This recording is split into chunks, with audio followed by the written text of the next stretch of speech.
Godt, så skal vi prøve at snakke lidt omkring noget differentiering, og hvordan jeg gør det, når ens bare ikke er godt nok. Så der er selvfølgelig rigtig mange måder, vi kan differentiere på. En lille matematik-joke her som sådan. Selvfølgelig så er det at kigge på det enkelte individ, som vi gerne vil differentiere efter, når det er. Jeg plejer at dele mine elever op, når det er, de skal i gang med at lave deres store opgaver på H3. Jeg vil sige de ressourcesvage elever, og så de lidt stærkere elever, når det er. Og de skal selvfølgelig ikke håndteres på samme måde.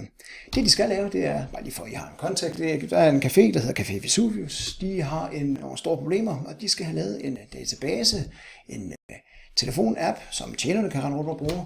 De skal have lavet en hjemmeside, som kunderne kan gå ind og se madvarer og sådan nogle ting, og hvad er le soupe de jour og sådan nogle ting for i dag. Og så skal de naturligvis også lave et kokkeordresystem, som kan arbejde sammen med telefon-appen, når det er.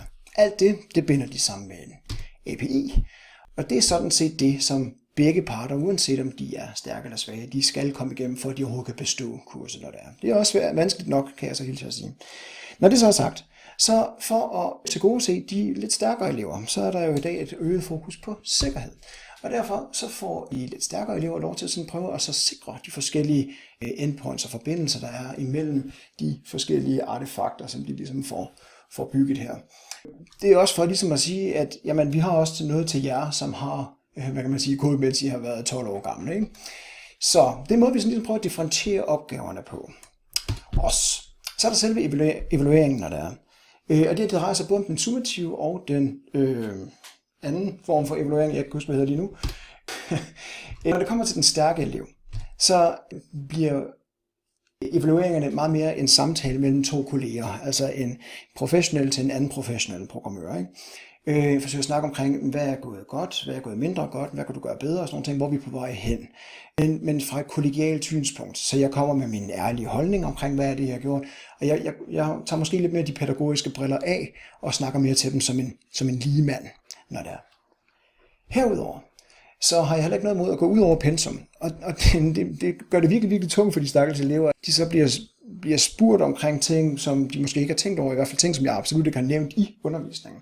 Og nogle gange så er det meget skægt at se, hvordan de kommer op og tror, at de skal have en helt forfærdelig dårlig karakter, fordi at de følte ikke, de kunne svare på noget, eller det var noget, de havde glemt at læse på. Og så kan jeg så opmuntre med at sige, at det er fordi, vi går langt over pensum, fordi at du er en stærk elev, når det er. Det plejer de som regel at kunne gå igennem lukkede døre derefter. Så det er meget fedt.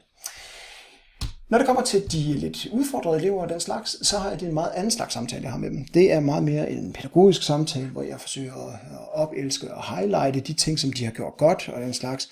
Forsøger sådan at give dem et klart og realistisk billede af, hvor er det egentlig, de er lige nu og her. Det er meget mere, jeg snakker meget mere under en evaluering med en svag elev. Og forsøger sådan at styre forventninger, både til dem selv og altså mig og dem iblandt, når der er. Så er det meget vigtigt for mig, at jeg benchmarker. Så jeg bruger programmet til at skrive ned, hvor jeg lever nu her, og hvor er de på vej hen. Og den benchmarking, den er jeg helt åben med. Jeg viser dem, jamen du var her, og nu er du blevet så meget vildere til det her. Og det du strugglede med for et år siden, det er du nu blevet meget bedre til, når det er. Og det er ligesom den måde, jeg prøver at gå til evalueringen som sådan. Men der er også en rød tråd generelt. Fordi uanset om det er den stærke eller den svage elev, så går jeg meget op i, at de er flidsomme. Jeg går utrolig meget op i, at de lægger arbejdet, når der er. Et af mine yndlingsråd at give, og desværre ikke et råd, der bliver fuldt så tit, det er, at eleverne er velkommen til at så blive efter skole, og så bruge en time mere om dagen. Det giver altså brugt allerede efter en måned, kan jeg godt få helt til at sige. De få elever, jeg har haft, der gjort det, de overhælder ofte de andre, selvom de startede måske ikke som top of the class. Det er sådan lidt omkring, hvordan jeg evaluerer. Jeg håber, det var bare lidt til at holde ud og høre på. Vi ses på tirsdag. Kan I hygge jer?